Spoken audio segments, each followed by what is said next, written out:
La muerte roja había devastado el país durante largo tiempo. Jamás una peste había sido tan fatal, tan espantosa. Su encarnación era la sangre, el rojo y el horror de la sangre. Comenzaba con agudos dolores, un vértigo repentino. Luego, los poros sangraban y sobrevenía la muerte.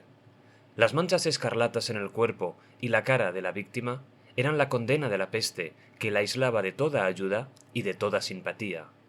La invasión, el progreso y el fin de la enfermedad se cumplían en media hora. Pero el príncipe próspero era feliz, intrépido y sagaz. Cuando sus dominios quedaron casi despoblados, llamó a 1000 caballeros y damas de su corte y se retiró con ellos al seguro encierro de una de sus abadías fortificadas. Era una amplia y magnífica construcción, y había sido creada por el excéntrico, aunque majestuoso gusto del príncipe. Una sólida y altísima muralla la circundaba.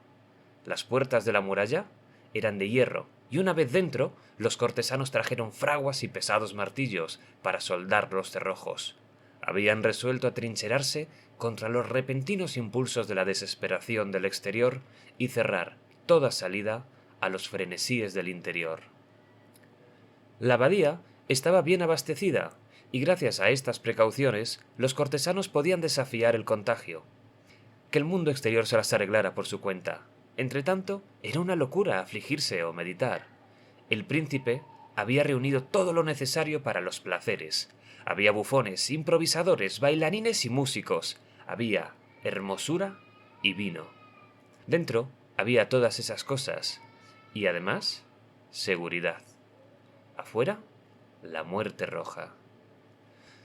Al cumplirse el quinto o sexto mes de su reclusión, y cuando la peste hacía los más terribles estragos, el príncipe próspero ofreció a sus 1000 amigos un baile de máscaras de la más insólita magnificencia. Aquella mascarada era un cuadro voluptuoso, pero permítanme que antes les escriba los salones donde se celebraba. Eran 7, una serie imperial de estancias. En la mayoría de los palacios, la sucesión de salones forma una larga galería en línea recta, pues las dobles puertas se abren hasta adosarse a las paredes, permitiendo que la vista alcance la totalidad de la galería. Pero aquí se trataba de algo muy distinto, como cabía esperar del amor del príncipe por lo extraño. Las estancias se hallaban dispuestas con tal irregularidad que la visión no podía abarcar más de una a la vez. Cada 20 o 30 metros había un brusco recodo, y en cada uno nacía un nuevo efecto. A derecha e izquierda, en mitad de la pared, una alta y estrecha ventana gótica daba a un corredor cerrado que seguía el contorno de la serie de salones. Cada ventana ostentaba vidrios de colores en armonía con el tono dominante de la decoración del aposento. La cámara de la extremidad oriental, por ejemplo, tenía tapicerías azules, y vívidamente azules eran sus ventanas. La segunda estancia estaba decorada en color púrpura, y aquí la vidriera era púrpura. La tercera era enteramente verde, y verdes las ventanas. La cuarta, anaranjada, había sido decorada por una ventana del mismo color.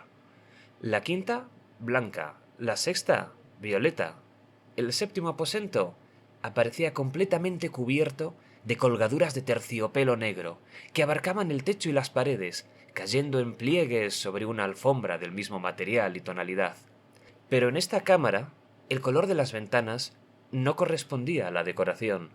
Los cristales eran escarlata, de un intenso color sangre. A pesar de la abundancia de ornamentos de oro repartidos por todas partes, en aquellas 7 estancias no había lámparas ni candelabros. Las cámaras no estaban iluminadas con bujías o arañas, pero en los corredores paralelos a la galería y opuestos a cada ventana se alzaban pesados trípodes que sostenían un ardiente brasero cuyos rayos se proyectaban a través de los cristales teñidos e iluminaban brillantemente cada estancia. Producían, en esa forma, multitud de resplandores tan vivos como fantásticos.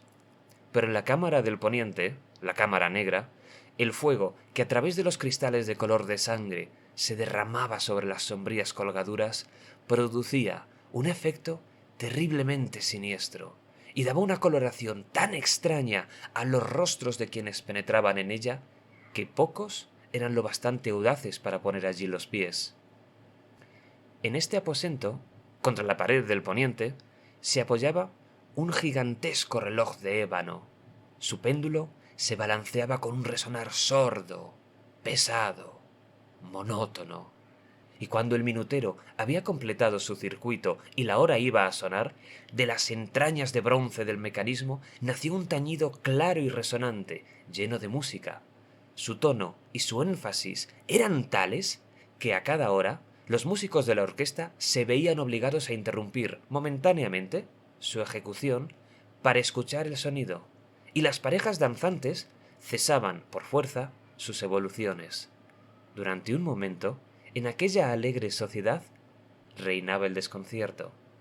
Y mientras aún resonaban los tañidos del reloj, era posible observar que los más animados palidecían, y los de más edad y los más sensatos se pasaban la mano por la frente, como si se entregaran a una confusa meditación o a un ensueño. Pero apenas los ecos cesaban del todo, livianas risas nacían en la asamblea.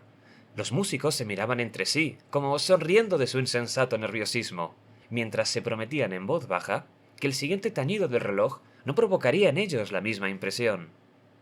Mas, al cabo de 60 minutos, que abarcan 3600 segundos de la hora pasada, el reloj daba otra vez la hora, y se producía la misma turbación, el mismo temblor y las mismas ensoñaciones febriles. Pese a ello, la fiesta era alegre y magnífica. El príncipe tenía gustos singulares.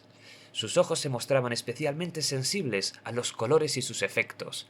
Desdeñaba los caprichos de la moda, sus planes eran audaces y ardientes, sus concepciones brillaban con bárbaro esplendor. Algunos podrían haber creído que estaba loco, pero sus cortesanos sabían que no era así, aunque era necesario oírlo, verlo y tocarlo para tener la seguridad de que no lo estaba.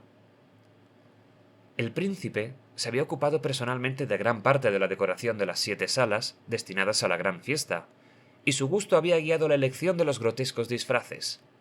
Reinaba en ellos el brillo y el esplendor, lo picante y lo fantasmagórico. Se veían figuras de arabesco, con siluetas y atuendos incongruentes, se veían fantasías delirantes, como las que aman los locos. En verdad, en aquellas 7 cámaras se movía de un lado a otro una multitud de sueños. Y aquellos sueños se contorsionaban en todas partes, cambiando de color al pasar por los aposentos y haciendo que la extraña música de la orquesta pareciera el eco de sus pasos. Mas otra vez tañe el reloj que se alza en el aposento del terciopelo. Por un momento todo queda inmóvil, todo es silencio, salvo la voz del reloj. Los sueños se quedan helados, rígidos en sus posturas, pero los ecos del tañido se pierden, apenas han durado un instante, y una risa ligera, a medias sofocada, flota tras ellos en su fuga.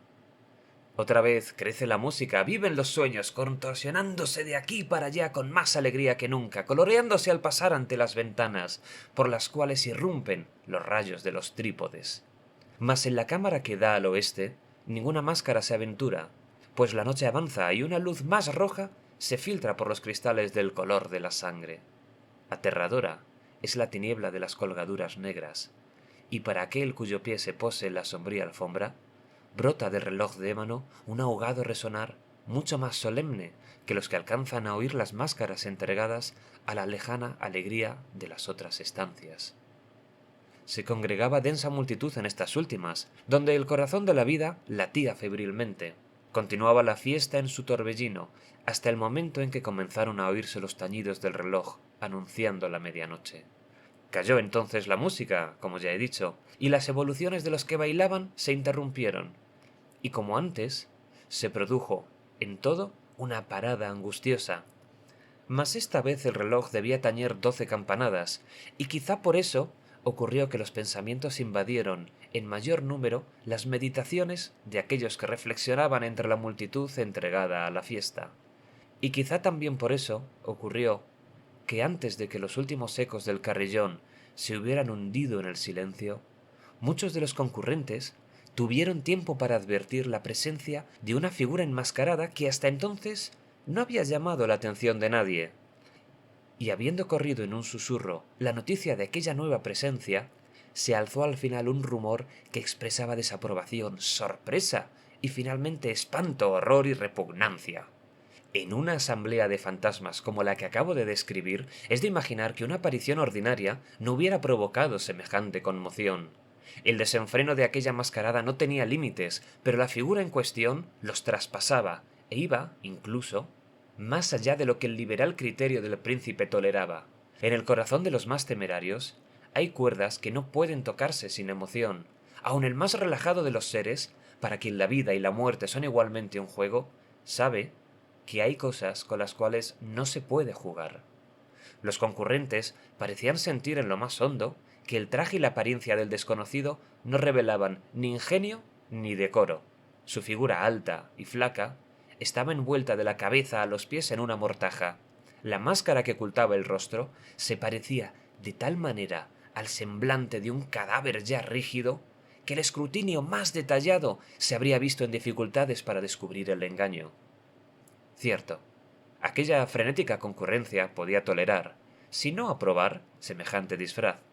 Pero el enmascarado se había atrevido a asumir las apariencias de la muerte roja.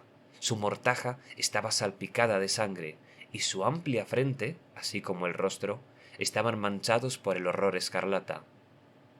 Cuando los ojos del príncipe Próspero cayeron sobre la espectral imagen, que ahora, con un movimiento lento y solemne, como para dar relieve a su papel, se paseaba entre los bailarines, se agitó primero con un estremecimiento de terror o de disgusto, pero inmediatamente su frente enrojeció de rabia. ¿Quién se atreve? Preguntó con voz ronca a los cortesanos que lo rodeaban. ¿Quién se atreve a insultarnos con esta burla blasfema? Apoderaos de él y desenmascaradlo, para que sepamos a quién vamos a ahorcar al alba en las almenas. El príncipe Próspero se hallaba en el aposento del este, el aposento azul, cuando pronunció estas palabras, las cuales resonaron alta y claramente en las 7 estancias, pues el príncipe era hombre temerario y robusto, y la música acababa de cesar a una señal de su mano. Apenas hubo hablado, los presentes hicieron un movimiento en dirección al intruso, quien en ese instante se hallaba a su alcance, y se acercaba al príncipe con paso sereno y cuidadoso. Mas la indecible aprensión que la insana apariencia del enmascarado había producido en los cortesanos impidió que nadie alzara la mano para detenerlo. Y así, sin impedimentos, pasó éste a 1 metro del príncipe, y mientras la vasta concurrencia retrocedía en un solo impulso hasta pegarse a las paredes, siguió andando sin interrupción, con el mismo y solemne paso que desde un principio lo había distinguido, y de la cámara azul pasó a la púrpura, de la púrpura a la verde, de la verde a la anaranjada, desde esta a la blanca y de allí a la violeta, antes de que nadie se hubiera decidido a detenerlo. Mas entonces el príncipe Próspero, enloquecido por la ira y la vergüenza de su momentánea cobardía, se lanzó a la carrera a través de los 6 aposentos, sin que nadie lo siguiera por el mortal terror que a todos paralizaba. Puñal en mano, se acercó impetuoso hasta llegar a pocos pasos de la figura, que seguía alejándose, cuando ésta, al alcanzar el extremo del aposento de terciopelo, se volvió de golpe y enfrentó a su perseguidor. Se oyó un agudo grito, mientras el puñal caía resplandeciente sobre la negra alfombra, y el príncipe Próspero se desplomaba muerto.